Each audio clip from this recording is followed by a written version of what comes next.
Hey vinyl community, my name is Michael Levine, and I wanted to go through some of my record collection chronologically with my life.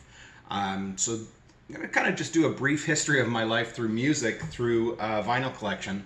Some of these things I'm going to spend a little bit more time on, some of them I'm not. If it's an interesting release or something like that, there might be a story to it, but here goes. First thing is Harry Belafonte. The album is just Belafonte. And you can see this in a lot of dollar bins in a lot of places. And I don't even know if the original recording is not super scratched, because if you watch the movie Beetlejuice, it sounds super scratchy in that movie too. So the album sounds like hell. This one's in reasonable condition too. This is one that I got from my dad. Sorry about the glare from the covers. I'm not going to take the covers off, though. It's a pain in the butt.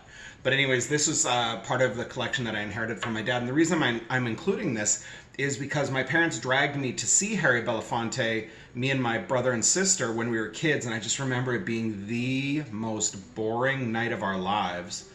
And this must have been at the Queen Elizabeth Theatre in Vancouver.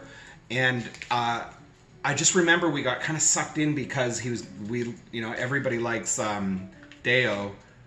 What's the song? The banana song? I don't know what it's called.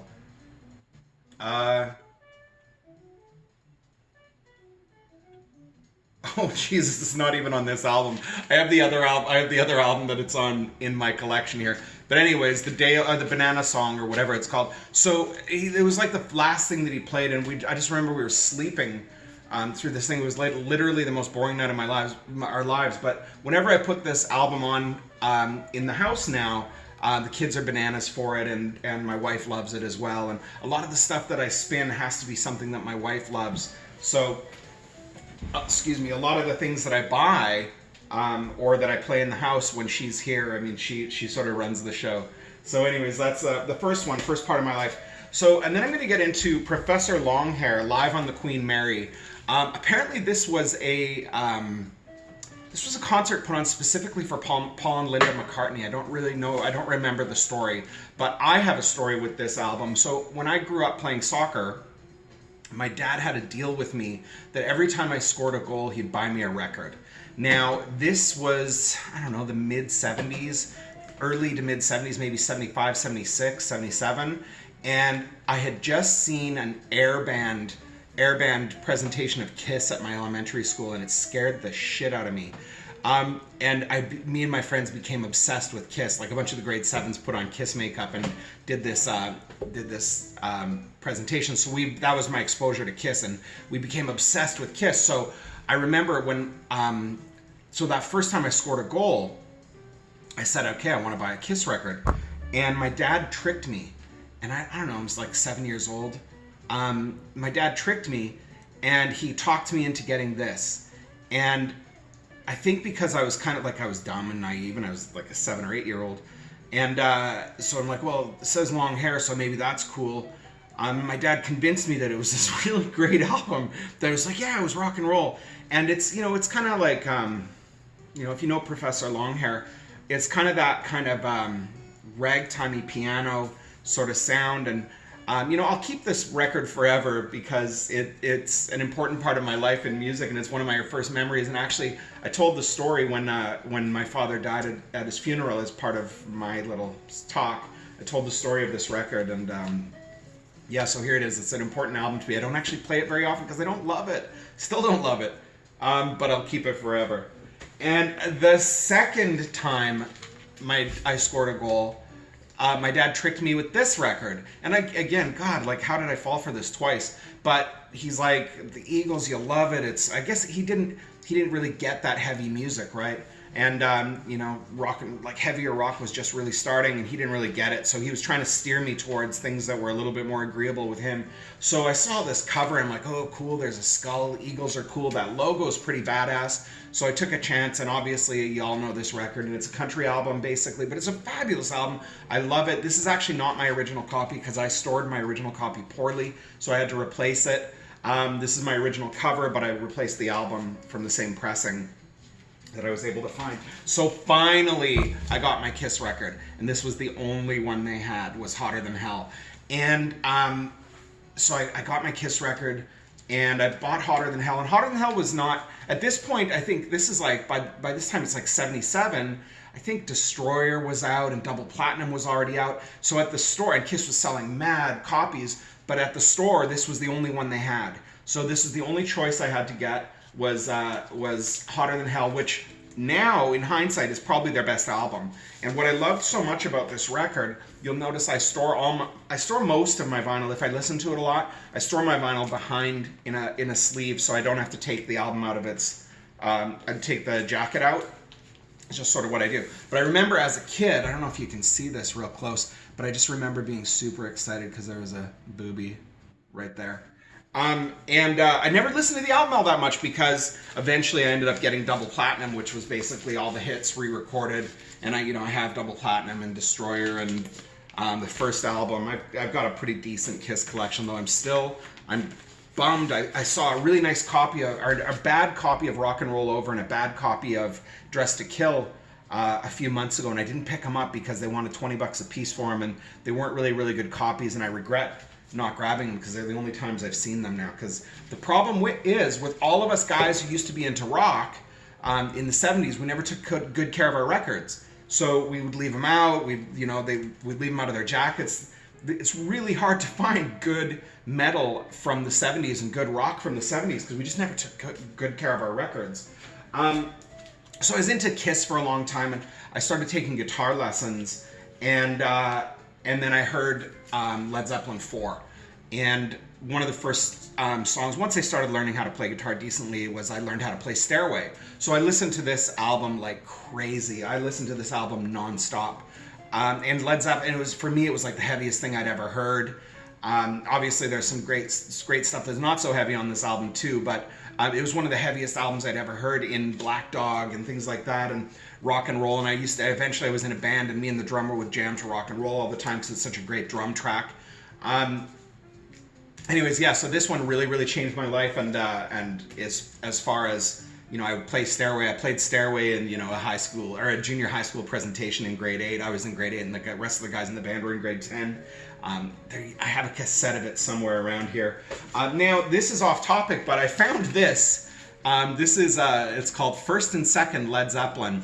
And I don't know if this is like some kind of weird Russian bootleg or something like that, but it's cool. It's Led Zeppelin 1 and 2 in this weird kind of janky cover. And unfortunately, it's a garbage copy. This was in the dollar bin, and the copies of the vinyl are absolutely scratched to hell, but I thought it was such an interesting cover, and for a couple bucks, it was well worth the pickup just because it's a weird one. And I actually don't have Led Zeppelin 1 or 2 on vinyl. Just one of the albums is just absolutely gooned. So I just keep it, and I'm gonna pass my collection on to my kids one day. Hopefully they'll appreciate it, and maybe this will be worth something one day. There's probably not that many of them floating around. Now, this album sort of tipped my entire musical direction musical life in another direction. I'm skipping AC/DC Back in Black because when I heard that, that was the crunchiest thing I'd ever heard. And when I heard like Back in Black on the radio, totally blew my mind. I don't have it though, because I'm not going to listen to AC/DC that much at this point in my life. I've got Flick of the Switch. For Those About to Rock is one of my favorite albums, but I don't have Back in Black. One day I'll pick it up, but it's not a priority for me. But anyways, my uncle was really into punk and new wave in the 70s, and he got me, he lent me this copy of this compilation album called Vancouver Complication, which complication is a play on words for compilation. And my uncle was really close with the guitar player, a guy named Mike Graham, who was the guitar player for an amazing Vancouver punk band called Subhumans. And they were kind of like, all the local bands, they would kind of mix members. So Wimpy Roy was the singer of Subhumans, and then he became the bass player for DOA. Anyways, this album is the most amazing compilation of Vancouver punk bands and new wave bands. I think this came out in like 79 probably, but it's Pointed Sticks, DOA, Active Dog, Subhumans, the Dish Rags, the K-Tells. There's some really badass punk and new wave and really experimental music for the time. And when you lend a record, you never get it back. So my uncle lent this to me in probably like 1980. and he's never seen it again. And it's a little bit scratched up, and it's not in the best condition because, again, that's what happened. We never thought that our records would have any value back in the day. Oh, I'm going to pause and take a sip of my coffee as I flipped the record. If you're wondering what I'm listening to Tequila by Wes Montgomery. I don't know if you can hear it. Love me some Wes Montgomery. Anyways, so just like AC/DC sort of changed the direction I got into heavier music again, the opening chords, the opening progression of Number of the Beast, Iron Maiden, obviously, Number of the Beast, totally blew my mind. It's the heaviest thing I'd ever heard in my life. And this was the point that I kind of veered off with the Bad Kids. There was two factors in grade 7, and in locally we go K to 7, kindergarten to grade 7, and then we go to junior high school, grade 8 to 10. And when we got into grade 8, we were all good friends in grade 7, and then we kind of split off into two different directions. The smart kind of kids who were, I don't know, most of my friends went in one direction, and then a handful of my friends went in another direction. I went in the other direction. This is when I started smoking cigarettes and started smoking pot. Anyways, when I heard this album, this totally blew my mind, and then somebody taught me how to play Number of the Beast on guitar. Iron Maiden was my first concert I ever went to. I think I was in 8th grade. I went to see the Peace of Mind tour with Saxon and Fastway opening for Maiden. Just absolutely blew my mind. Amazing show. And Iron Maiden, I became sort of a lifelong fan of Iron Maiden, although, to be fair, kind of stopped buying their stuff after somewhere in time. And they were my first concert, and I'm taking my son to see them in September in Vancouver, which is kind of exciting for me. This is a newer copy. I used to have Power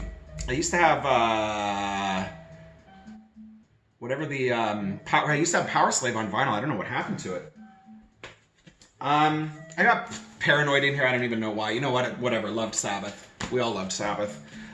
Then, because I had gone the wrong direction in life, my parents sent me to a boarding school to kind of get me away from that crowd of people. And boarding school exposed me to a whole bunch of people because a whole bunch of new people, a new direction, new music, because they were all like kind of preppy kids and kind of cool preppy kids, and I was a rocker kid, and there were no rocker kids. And I had an Ozzy poster in my room, and I think they took my stuff and threw it away. And I remember a dude came in, he's like, "You better get that stuff off your wall because they're going to take that out of there." These kids were legit with their love of music, but they did not love rock music. So anyways, that's when I got exposed to U2 and this War album, which never heard anything like it. It kind of married that punk, that new wave, that aggressive stuff that I liked in metal, and completely just, I was like, wow, this is incredible because it kind of crosses that line. It's still guitar driven, but it's not a normal sounding guitar. And loved U2. I really stopped listening to U2 after Achtung Baby, but I think Achtung Baby is the most incredible album. And everything from here to Achtung Baby, even Boy, is really, really amazing. I love this album. It's incredible. Around the same time, I started listening to the first Clash album, and everybody talks about London Calling, but for me, I love London Calling, no question, but for me, this album, at this point in school, we started a kind of a punk band, and I played guitar, and we played like Clash City Rockers and stuff like that. This is the US copy that has Clash City Rockers on it, because that's the one that I had, when I was a kid. And I prefer this copy of it. I think it's got I Fought the Law, I'm So Bored with the USA. Just such a brilliant album. And this album kind of really cemented my punk thing. And then from here, started getting into Dayglow Abortions and Dead Kennedys and stuff like that, which I'm not going to be purchasing on vinyl because I'll never listen to it in the house. I can still listen to the Clash though. And with that kind of Clash thing, there's that kind of ska thing. And my friends, same group of people, introduced me to Oingo Boingo. And this album, Good For Your Soul, is not considered one of their best, or one of their, top albums. I love this album because it's the first one I ever heard. And I have pretty much the entire Oingo Boingo discography except for, is it Dead Man's Party? I think except for Dead Man's Party, which is a hard one to find. But anyways, I love this album, Good For Your Soul. It's incredible. It's just an absolutely wonderful album. And if you're not into, if you never got into Oingo Boingo, give them a listen. Obviously, it's Danny Elfman, who is like the king of all Tim Jeez, I'm drawing a blank on his name. Soundtrack guy. Frig, man, the voice of Jack Skellington. Tim Burton. Good Lord, I'm getting old. I got sent away from I was not invited back to boarding school. So I got kicked out of boarding school, sort of. But I finished the term, but I was not invited back. You had to be invited back. So I came home, and this is around the time that Stevie Ray Vaughan dropped this album, Texas Flood. And I remember I was introduced to this by a guy that I played guitar with, who's a year or two younger than me, but was a much better guitar player than me. And he was really ahead on what was going on in music. And he turned me on to this album. And what was cool about this is this kind of got me a little closer to my dad as far as music went, because, you know, obviously it's one of the great blues albums, and my dad loved it. And, you know, so it kind of changed my direction a little bit with that. And I started getting away from super aggressive music. At this point, all my rock and roll friends are getting into Slayer. And for me, the first time I heard it, I was like, that's way too heavy for me. It's just like so weird. Like, to me, it was like just noise. Just noise, and now it's like I'm not a huge Slayer fan. I like Slayer, but you know, I love Pantera and I love heavy music. It's as I become full circle, I'm kind of into more like death metal now, which is pretty aggressive as well. But anyway, so Stevie Ray Vaughan, Double Trouble, such an incredible album. Not a bad song in this album, and I remember there's the one instrumental on this called, I think it's Rude Mood. That's just super fast, and I loved it. It's just such an aggressive, fast song. Then I went on we went camping. Me and my friends went camping, and somebody had picked up a copy of this, of Frankie Goes to Hollywood, Welcome to the Pleasure Dome. Now, this obviously came out a lot sooner. Now we're into like the early 90s or late 80s. And this had come out a long time earlier. I think this came out in 83 probably.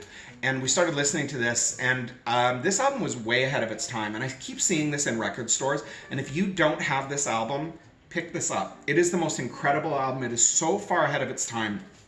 Now, obviously, the band Frankie Goes to Hollywood, from the story of the album is that it was taken back into the studio once they had recorded and completely re-recorded by whoever the producer was. It was the guy from they had that one hit that I hated. I can't remember what his name, but if you know anything about Frankie, you'll know who I'm talking about. He had was it the Buggles? Yes, it was the Buggles. The guy from the Buggles. And he went into the studio, completely re-recorded this album. This, to me, is one of the great albums of all time, and it is so not regarded as such. I put this up there with anything by Pink Floyd. It is such an incredible album. I highly recommend getting it. And it introduced me to Born to Run, their version of Born to Run, which I love. Now Born to Run is one of my favorite songs of all time. I love this album so much that I picked it up on Picture Disc as well, which I never really play. So I got it on Picture Disc. And then I also got the 12-inch of Two Tribes. Two Tribes is such a badass song. There's not a bad song on this album. I love this album. I gotta tell you guys, it makes me sad every time I see it in a record store bin because nobody's buying it. Nobody gets it. It's like, my God, everybody should have Frankie Goes to Hollywood, Welcome to the Pleasure Dome in their collection. It's such an amazing album. So then I'd seen the documentary for Chet Baker, Let's Get Lost, and I never heard of Chet Baker. And my dad was watching the movie or something, or had the CD. Anyways, I ended up watching the movie. If you've not seen this documentary, it is absolutely incredible. It's got Flea in it, which is really cool. And it's also got I Never Dreamed I Did Like You, that guy. What's his name? That hot video with Helena Christensen. Black and White. Fall in Love. Is that it? That's the one. Anyways, that guy's in it too, before he's famous. Anyways, it kind of tells this, it's not even telling a story, but I think Chet's doing a concert, and all these people who are kind of aware of him, because, you know, if you know who Chet Baker was, he was kind of like the new Miles Davis and that kind of West Coast sound, and from what I understand, Miles hated him. Then, you know, heroin, as they all did. He's lost all his teeth. You know, he used to be like, a super handsome dude, and now he's like, you know, looking a little crusty.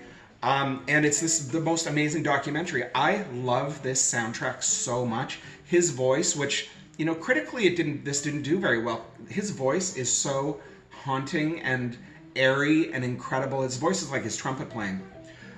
It's not. This was a hard one for me to find. I had to pick this one up on Discogs. I usually don't like to buy on Discogs. I like to go and crate flip. So I picked this up on Discogs because I couldn't find it anywhere. And it's just an absolutely stunning album. There couldn't be a more mellow album in the history of the universe. Anyways, love this album. And this sort of ignited my interest in jazz just a little bit.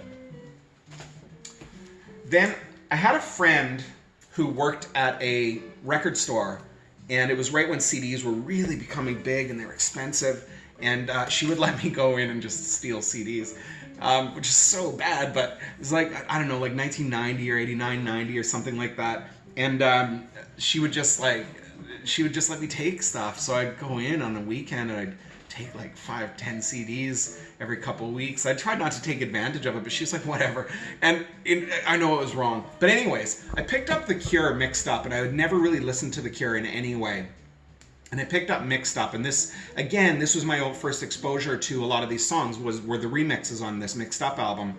I love this album. It's pretty dark, especially, there's like a 12-minute version of Fascination Street.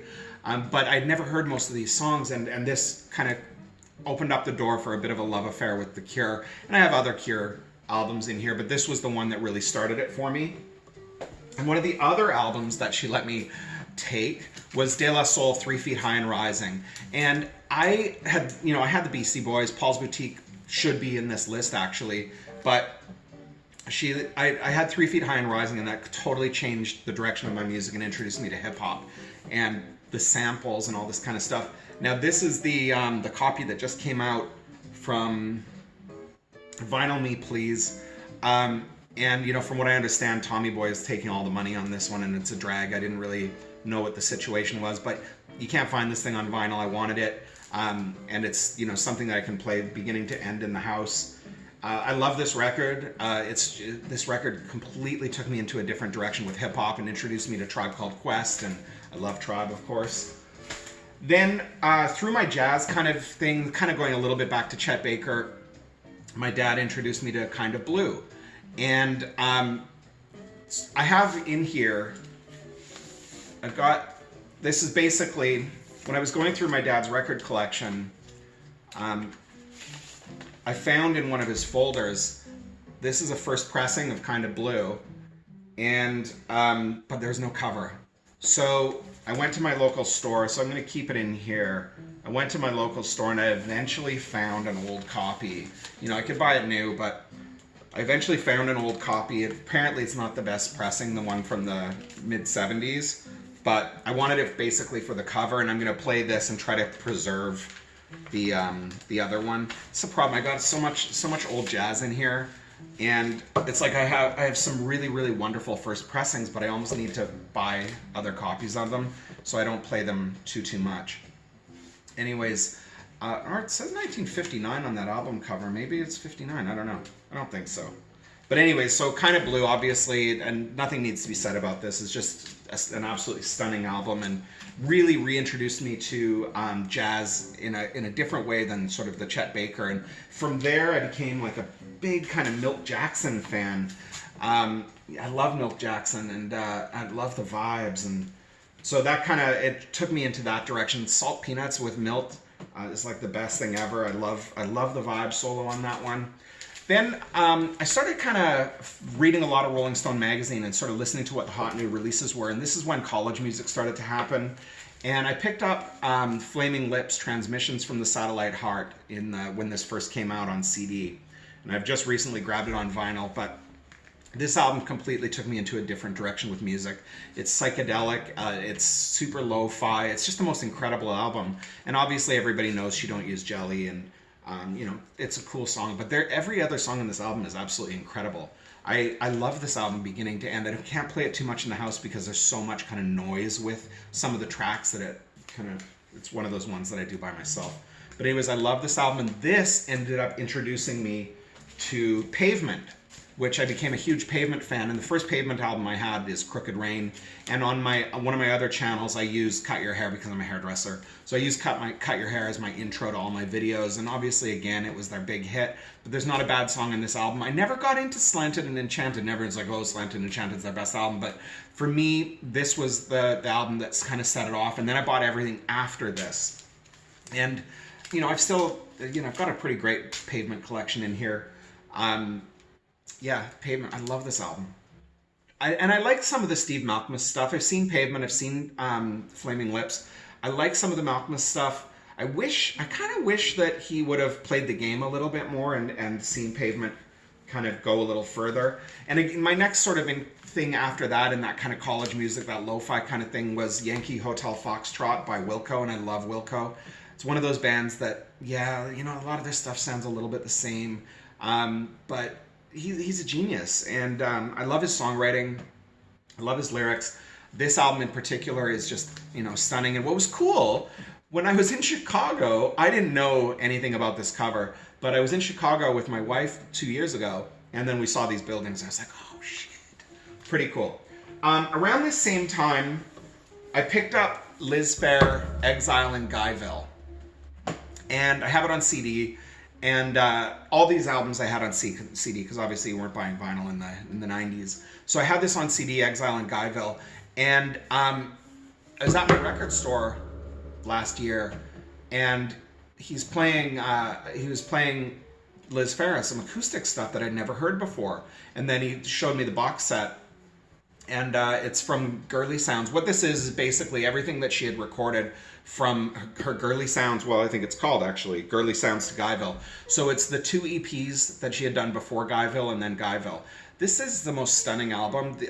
I don't actually listen to Exile and Guyville anymore. I listen to Girly Sounds and, what's the other one called? It's Yo Yo Buddy, Yup, Word to Your Mother, that one, and Sooty. So there's 3 different EPs, and then, I guess they're LPs actually, and then Exile in Guyville. Those LPs are absolutely incredible. They're acoustic, just kind of her recording in a bedroom. I think that was the story with those demos, it was just her and a guitar in her bedroom creating these amazing demos.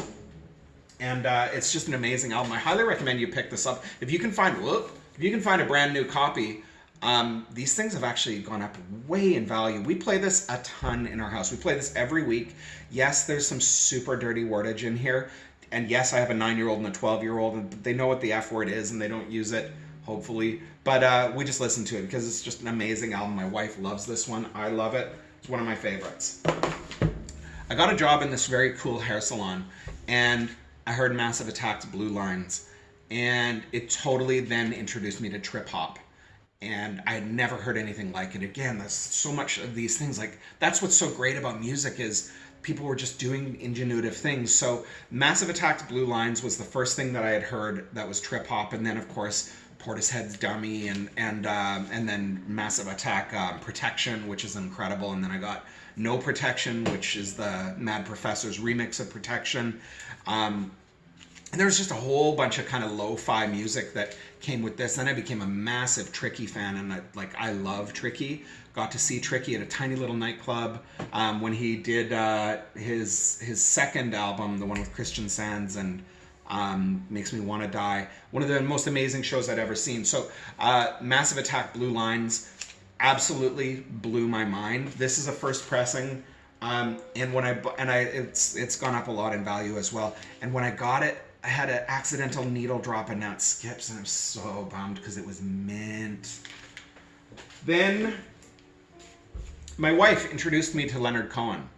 We had a kind of a trade-off. I introduced her to Neil Young. She introduced me to Leonard Cohen. I'd never heard of Leonard Cohen before, and she really wasn't a Neil Young fan. Now, unfortunately, I'd never heard of these 4 men with beards when I bought this copy. And from what I understand, I don't listen to it too much. I just love Leonard, but I have so many other amazing things that I only throw this on every once in a blue moon. But I would have held out. I've seen so many other copies of this that are like good copies, and I didn't realize the 4 men with beards. When I picked it up, I just like, oh yeah, cool. I've always wanted to get this on vinyl. And you know, those guys, they're basically, from what I understand, they're like CD rips that are just, they licensed the music and then just recorded it straight from a CD, which kind of blows. But anyways, I love this album. Obviously, this was the, Hallelujah. Hang on, I'm going to flip my record. So we had the luxury of seeing Leonard a couple of times. And, as it is with a lot of things, you got into this album. This introduced us to a lot of his previous stuff. And then we saw him a couple times, and I had never heard Famous Blue Raincoat before. And we heard that at the first time we saw him, and it was just like, what is this song? My wife fell in love with it. And that kind of introduced us a little bit more to a little bit of the deeper back catalog. Obviously, we'd known Marianne and Suzanne and all the big hits, but and Famous Blue Raincoat is obviously a pretty big hit too. But we became obsessed with Leonard, and then we saw him again. He came back through Vancouver a year later, so we saw him for both shows. And then unfortunately, Leonard's passed away. And I touched on Neil Young briefly earlier. I've seen Neil a couple times, and a fantasy concert for me has been the idea of Neil Young playing solo, just Neil and a guitar. And he's coming to Vancouver in 3 weeks to play solo. So I bought 4 tickets for taking my kids. Try to introduce my kids to some shows. I just took my kids to Kiss, actually, and the whole family went in full makeup. I'll see if I can maybe throw in a picture of us in here. But and what was cool actually is my eldest son, who's got really long hair, we put him in a suit, and he did Ace from Dressed to Kill. Sorry, I'm getting a phone call there. He did Ace from Dressed to Kill, which was pretty badass. And then my little guy had a full-on Gene Simmons costume. But anyway, so we're gonna go see Neil Young, and I'm trying to bring my kids to the shows that I think they won't get a chance to see again. So, like Kiss, like AC/DC, I've taken them to Black Sabbath, which thankfully, I did go to take AC/DC and Black Sabbath, because who knows if Ozzy's ever going to play again, and certainly I don't know about Brian Johnson from AC/DC. Anyway, so huge Leonard Cohen fan, huge Neil Young fan. We're a big Neil Young kind of family. Neil Young I consider the greatest songwriter to ever live. I've considered Leonard sort of number 2. Bob Dylan's not in the equation for me, but that's okay. So, and I'm going to just throw this one in here too. So this was a weird one. As I was going through my dad's record collection and itemizing everything on Discogs and kind of, here, I'll just briefly show you guys. I've got a pretty decent collection in here. A ton of jazz, and then a lot of my stuff too. So as I was going through the collection, I found a bunch of LA4 albums. And LA4 is sorry, kind of funky, there we go. LA4 was a jazz group with Lorindo Almeida, Ray Brown, Jeff Hamilton, and Bud Shank. So it's kind of like a super group. And they came out in I guess it was the mid-70s. And so I'm flipping through the LA4, I'm like, I remember hearing of these guys.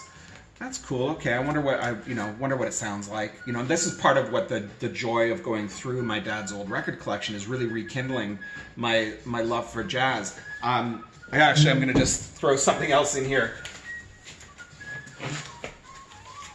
So my dad has a huge, I'll get back to this LA4 story in just a second. So my dad has this really amazing jazz collection, or had, which I have now. And some of the stuff, some of it I'm trading in and getting things that I want. So I'm going through everything, listening to it, seeing what the value is. Unfortunately, even if I don't like it, but the value is there. Sorry, somebody's calling again.